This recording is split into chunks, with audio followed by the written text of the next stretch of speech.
Salam. Selamat kita berjumpa dalam ibadah minggu terakhir di bulan pendidikan pada pagi hari ini. Bapak, Mama, saudara-saudara yang saya kasihi dalam Tuhan kita Yesus Kristus, tema yang akan kita renungkan bersama pada pagi hari ini yaitu berpegang teguh pada kebenaran. Bapak, Mama, saat ini kita hidup dalam dunia dengan perkembangan ilmu pengetahuan dan teknologi yang berkembang begitu pesat. Perkembangan ini dapat berdampak, bahkan sangat berdampak dalam kehidupan kita sebagai manusia. Satu sisi ada nilai positif, tapi di sisi yang lain ada nilai negatifnya atau ada dampak negatif. Dampak positif dalam kehidupan kita mengenai ilmu pengetahuan dan perkembangan teknologi, yaitu segala sesuatu kita bisa akses dan mempermudah kita dalam berbagai hal. Peristiwa-peristiwa yang ada di luar negeri yang dulu kita tidak tahu, kalau kita tahu kita baca lewat koran atau nonton TV, sekarang mudah. Apa yang terjadi di belahan dunia ini kita mudah tahu dari teknologi yang ada. Bapak, Mama, saudara-saudara yang dikasihi Tuhan, sisi negatif atau dampak negatif dalam kehidupan kita menyangkut perkembangan ilmu pengetahuan dan teknologi adalah kekurangan pada aspek moralitas. Kenapa saya berani menyatakan demikian, Bapak, Mama? Karena HP, bahkan kita tahu banyak hal lewat ilmu pengetahuan, kita mudah berbohong. Yang berikut, kita tidak saling menghargai lagi. Hidup kita lebih, HP itu, Bapak, Mama, lebih penting dari segala-galanya. Bahkan hubungan kita dengan Tuhan mulai renggang. Kalau berdoa, kita mau cepat. Tapi kalau kita baca WA, bisa berjam-jam. Karena itu, Bapak, Mama, bukan tidak penting. Ilmu pengetahuan dan teknologi sangat penting. Tetapi marilah Tuhan memberi hikmat bagi kita. Bagaimana kita menjalani, bagaimana kita memanfaatkan semua itu dalam kehidupan kita. Bertolak dari hal-hal yang saya sebutkan tadi, mari kita belajar dari firman Tuhan hari ini untuk membentengi diri kita agar selalu berpegang pada kebenaran, supaya tidak mudah terjerumus pada ketidakbenaran. Dalam suratnya kepada Timotius, Rasul Paulus menasihati dan meneguhkan Timotius untuk tetap teguh dalam kebenaran dan teguh dalam menjalani akan hidup iman percaya. Segala tantangan dan kesesatan yang ada, Rasul Paulus minta kepada Timotius untuk bisa membentengi diri sehingga dia tidak mudah jatuh. Dari firman Tuhan ini mari kita belajar beberapa hal penting yang dapat menjadi pedoman dalam kita menjalani hidup ini. Yang pertama, Bapak, Mama, teladan hidup dari Rasul Paulus. Paulus mengajak Timotius untuk ingat teladan hidup yang telah ditunjukkan bagimu. Lewat pengajarannya, cara hidupnya, tujuan hidupnya, imannya, kesabaran dan juga kasihnya, bahkan ketabahan, serta penganiayaan dan penderitaan yang dia alami. Di sini, Bapak, Mama, kita belajar bahwa berpegang pada kebenaran berarti hidup sesuai dengan ajaran Kristus dan siap menghadapi tantangan serta penderitaan yang mungkin datang dalam hidup kita. Bagaimana supaya kita mampu menghadapi? Rasul Paulus mengatakannya kepada kita. Dia minta Timotius belajar dari, karena ketika dia ambil keputusan untuk percaya kepada Tuhan, hidupnya tidak mudah, Bapak, Mama.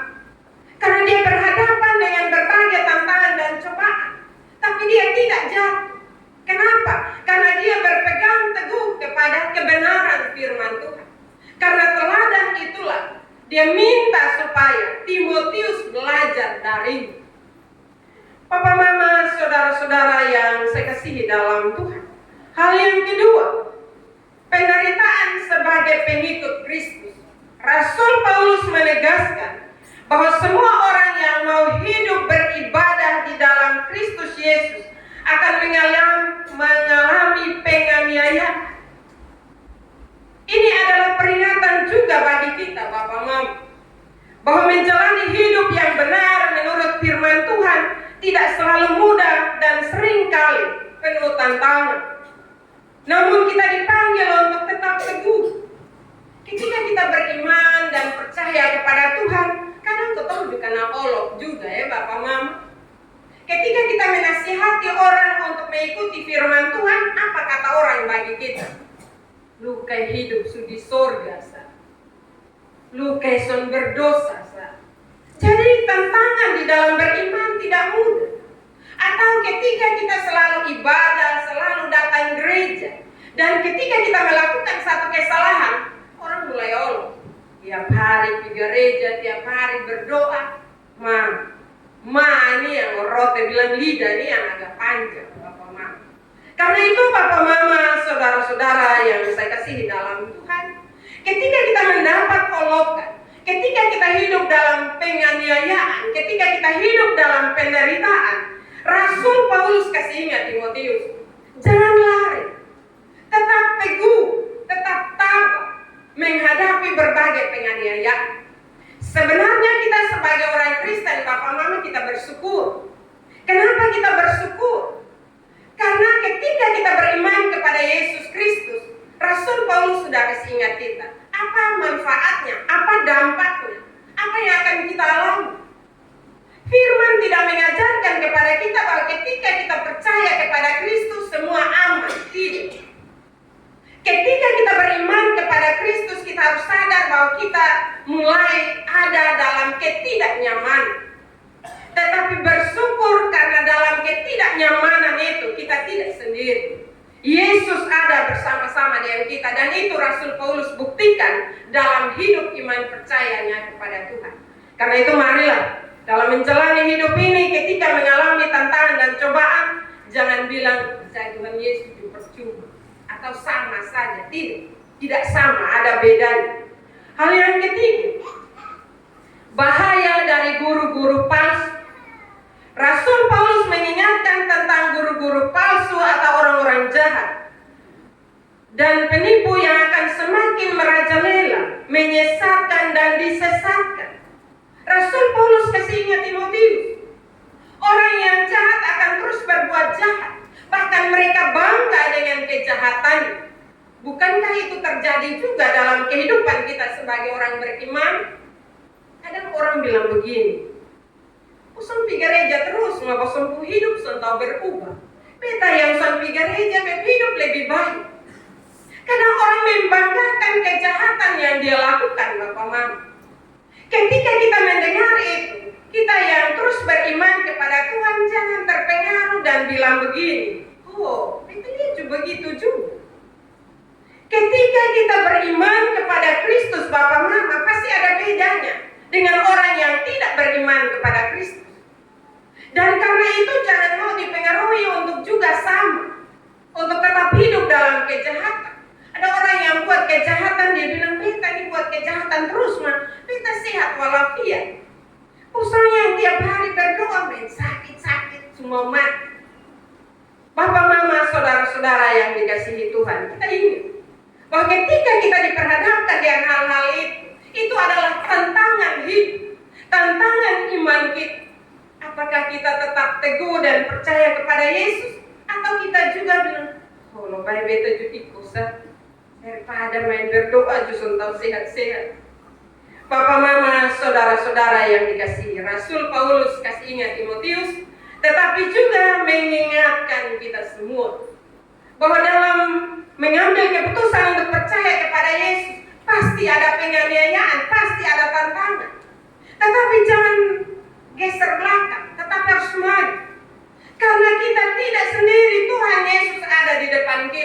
siap memegang tangan kita, menolong kita, menuntun kita untuk melewati berbagai tantangan dan cobaan kehidupan. Yang keempat, karena firman Tuhan adalah sumber kekuatan dan hikmat dalam kehidupan kita, maka Bapak, Mama, Saudara-saudara, firman itu harus kita resapi. Firman harus menetap dalam hidup kita. Bagaimana firman menetap dalam kehidupan kita, Bapak, Mama? Kita harus baca, kita harus dengar, dan minta orang menjelaskannya bagi kita firman minggu lalu. Karena itu Bapak, Mama, Saudara-saudara, jangan anggap remeh firman. Sehingga ketika dalam ibadah atau dalam gereja berbicara tentang firman Tuhan, jangan cepat-cepat mau pulang. Tapi dengar firman itu baik-baik. Apa kata firman untuk saya? Mungkin kadang juga pendeta menurut Bapak, Mama, khotbah tidak sesuai. Tetapi belajar minta Roh Kudus. Apa kata firman untuk saya? Apa ada teguran, ada nasihat, atau ada... Kalau kita memahami firman dengan baik, Bapak, Mama, saya percaya bahwa dalam dunia dengan perkembangan teknologi, ilmu pengetahuan yang begitu pesat, kita akan bersabar. Bapak, Mama, Saudara-saudara yang saya kasihi dalam Tuhan, bertahan dalam kebenaran. Fondasi keimanan Timotius cukup bagus karena ibunya Eunike dan neneknya Lois selalu mengajarinya tentang firman Tuhan. Karena itu Bapak, Mama, selain Rasul Paulus membimbing Timotius, tetapi ada dasar yang kuat yang dimiliki oleh Timotius. Sejak dia kecil, ibunya, neneknya sudah mengajari dia tentang kebenaran firman Tuhan. Karena itu hari ini Bapak, Mama, supaya generasi kita ke depan, anak-anak kita hidup dalam penyertaan dan bimbingan Tuhan, tanggung jawab Tuhan beri bagi kita lewat firman Tuhan pagi hari ini, yaitu tanggung jawab kita sebagai orang tua memberi teladan. Rasul Paulus memberi teladan bagi Timotius. Tanggung jawab kita memberi teladan bagi anak-anak kita, untuk mereka tetap hidup dalam kebenaran dan juga hidup dalam melakukan firman Tuhan. Mulai dari kita, Bapak, Mama. Karena itu Bapak, Mama, tanggung jawab kita untuk berkata tidak bagi anak-anak kita untuk hal-hal yang tidak sesuai dengan kebenaran firman Tuhan. Sekarang ini saya tahu saya sudah omong yang kedua. Sekarang ini orang tua kadang merasa nyaman ketika kasih anak-anak main HP. Orang tua bisa kerja banyak hal, tapi tahukah kita bahwa itu akan menjauhkan kita dari anak-anak kita? Ketika anak-anak so asik main HP, Bapak, Mama panggil sudah, panggil sampai air liur keluar jodoh sentoy dan ketong. Nah, karena itu tanggung jawab kita kasih kembali mereka. Kasih kembali mereka kepada kebenaran firman Tuhan. Bukan tidak penting, HP penting, tapi ada jam tertentu mereka main, dan ada jam tertentu mereka belajar. Ada jam tertentu mereka belajar tentang firman Tuhan. Saat ini ada berapa banyak orang tua yang mendidik anak-anaknya untuk tiap hari baca satu pasal atau satu perikop. Kadang orang tua bilang, sudah, lu mau baca kosongnya, lu urus masa depan. Marilah belajar dari firman ini. Timotius menjadi seorang pemberita yang handal, yang kuat, yang mampu hidup di tengah-tengah pengaruh dunia yang pesat, karena ada dasar iman yang ditanamkan baginya. Karena itu marilah Bapak, Mama, hari ini kita mengakhiri bulan pendidikan, tetapi proses belajar terus ada dalam kehidupan kita. Mari terus kita membenahi kehidupan keluarga kita, membenahi kehidupan anak-anak kita untuk meraih cita-cita, tetapi juga mereka dekat dengan Tuhan. Bukankah dengan perkembangan teknologi ini menjauhkan orang dari Tuhan?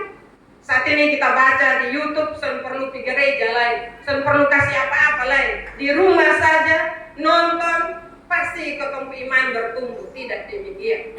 Karena itu marilah bentengi hidup anak-anak kita, bentengi hidup kita, sehingga dapat memberi teladan untuk orang-orang yang ada di sekitar kita. Tidak saja bagi anak, tetapi dunia kerja di mana kita hidup, ada teladan hidup yang orang belajar dari kita untuk memuliakan nama Tuhan, tapi juga melakukan berbagai aktivitas dalam hidupnya. Marilah kita sadar kita terbatas, tetapi kita minta pertolongan Tuhan, pasti Tuhan menolong kita.